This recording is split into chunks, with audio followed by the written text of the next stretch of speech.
Lesson 9, Defeating Evil. Temptation is a universal experience, and it increases rather than decreases after we have become Christians.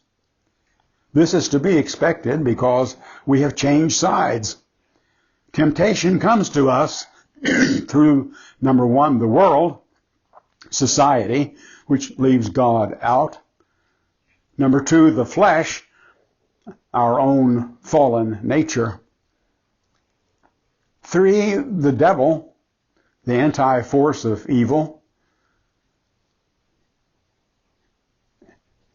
Genesis 3 gives a wonderfully clear insight into the way temptation operates.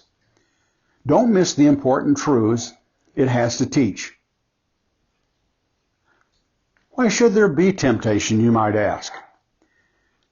Because we have a great outside enemy, Satan, not a figure of fun with a tail and horns, but the concentration of evil, one of God's creatures who rebelled against God and wants to wreck all that is good in God's world. Does this seem incredible? Jesus dearly believed the devil existed. Experience points the same way. How does temptation come? It comes carefully disguised. It never wears its true colors. It seeks to catch us by surprise. Satan cannot create, only spoil. Satan attacks through the body, twisting its proper desires, the mind, causing doubt about God's goodness and His Word, the ambition to itch to be top dog. All these temptations are designed to reach our will and result in disobedience. However, only when we yield does temptation turn into sin. What are the results?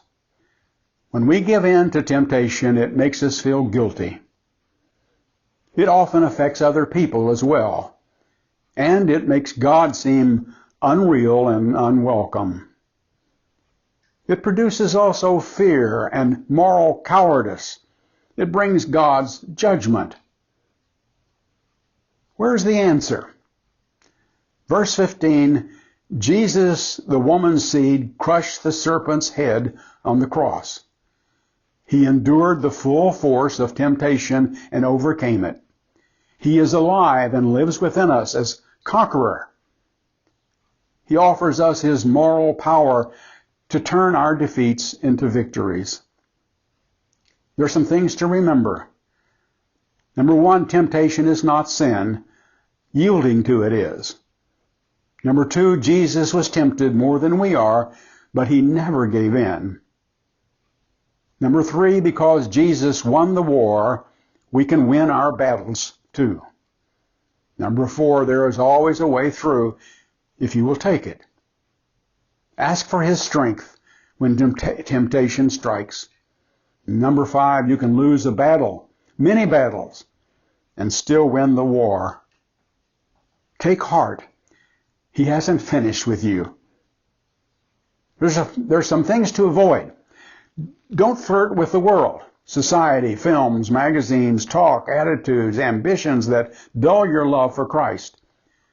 Don't spare the flesh. That selfish you needs to be kept on the cross daily so that the Spirit of Christ can shine through you. Don't compromise with Satan. Resist him. Have nothing to do with the occult.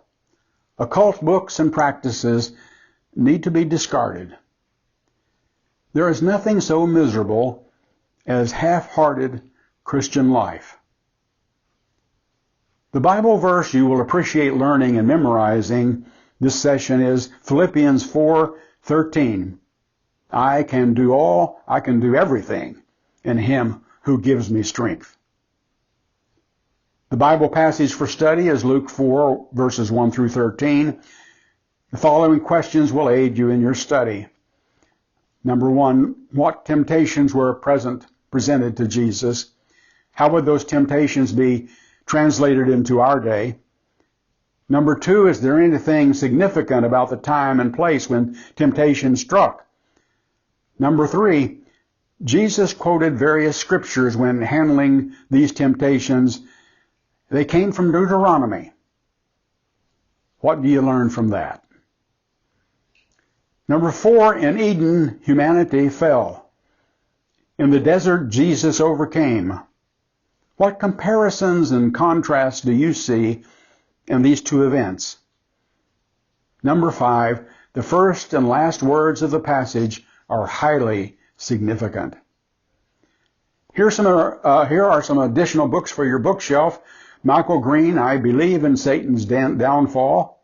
C.S. Lewis, The Screwtape Letters. Jackie Pullinger, Chasing the Dragon. And John White, The Fight.